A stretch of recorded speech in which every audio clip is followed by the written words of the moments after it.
I now give the floor to the distinguished representative of Indonesia to introduce an address by the head of state.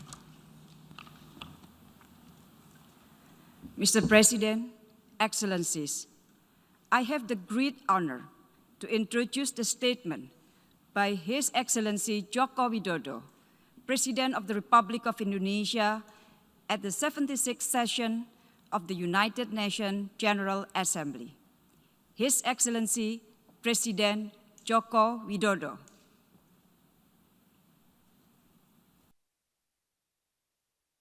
His Excellency President of the UN General Assembly, His Excellency UN Secretary General, Excellencies, leaders of UN member countries.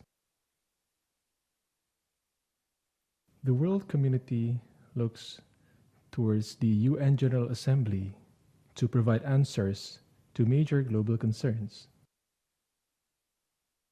When will the people be free from the pandemic?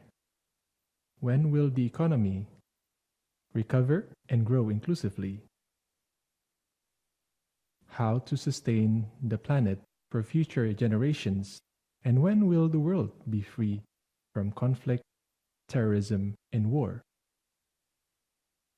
Given the recent global development, there are many things that we need to do together. First, we must bring hope that we can tackle the COVID-19 pandemic swiftly, fairly, and equally. We know that no one is safe until everyone is. The capacity and pace among countries in tackling COVID-19, including in vaccinations, differs widely. Politicization and discrimination towards vaccine continues to take place. We must solve these issues with concrete steps.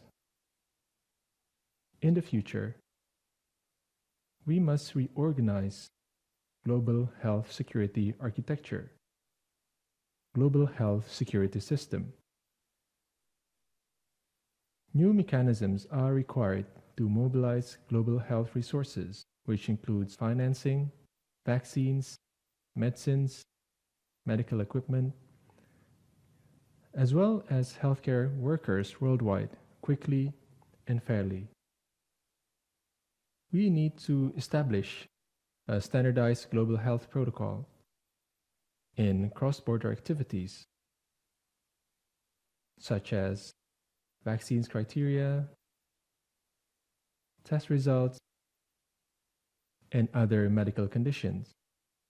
Second, global economic recovery can only be attained if the pandemic is under control and countries join hands in helping one another.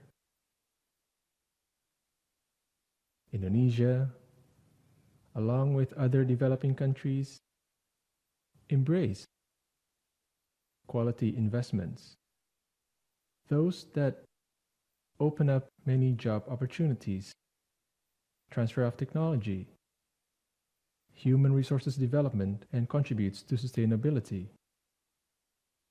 Third, Indonesia's commitment towards climate resilience, low carbon development, and green technology is firm and clear. However, energy and technology transformation process must facilitate the participation of developing countries in development of industries and become technology producers. The COVID-19 pandemic reminds us of the importance of diversification of vaccine production centers across the world.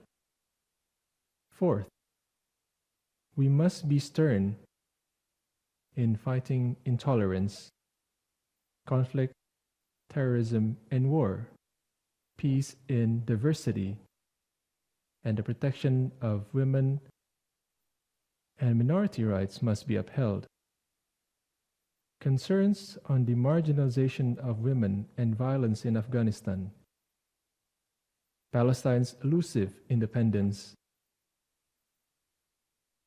and the political crisis in Myanmar must be our common agenda. The leaders of ASEAN met in Jakarta and agreed on the 5-point consensus, of which its implementation requires the full commitment of the Myanmar military. The great hope of the global community must be met with concrete steps and tangible results. These responsibilities fall upon our shoulders. The global community awaits. It is our duty to provide hope for the world's future. Excellencies, in 2022, Indonesia will assume the G20 presidency under the theme of Recover Together, Recover Stronger. Indonesia strives for the G20 to work for the benefit of all, developed and developing countries, North and South, big and small, archipelagic countries and small island states in the Pacific, as well as vulnerable groups that must be prioritized. Inclusiveness will be the main priority during Indonesia's presidency. This is Indonesia's commitment to show that no one is left behind. Green and sustainable economy will also be one of the priorities. Indonesia is aware of our strategic place on climate change. Thus, we will continue to work hard to fulfill our commitments. In 2020, Indonesia reduced its forest fires by 82% compared to the previous years. Deforestation rates have dropped significantly, the lowest in 20 years. At the global level, Indonesia will put forward burden sharing. In facing these challenging global agendas, Indonesia reiterates its hope and support towards multilateralism. It is imperative for us to safeguard an effective multilateralism with concrete work and results. Let us work together to recover together, recover stronger. I thank you.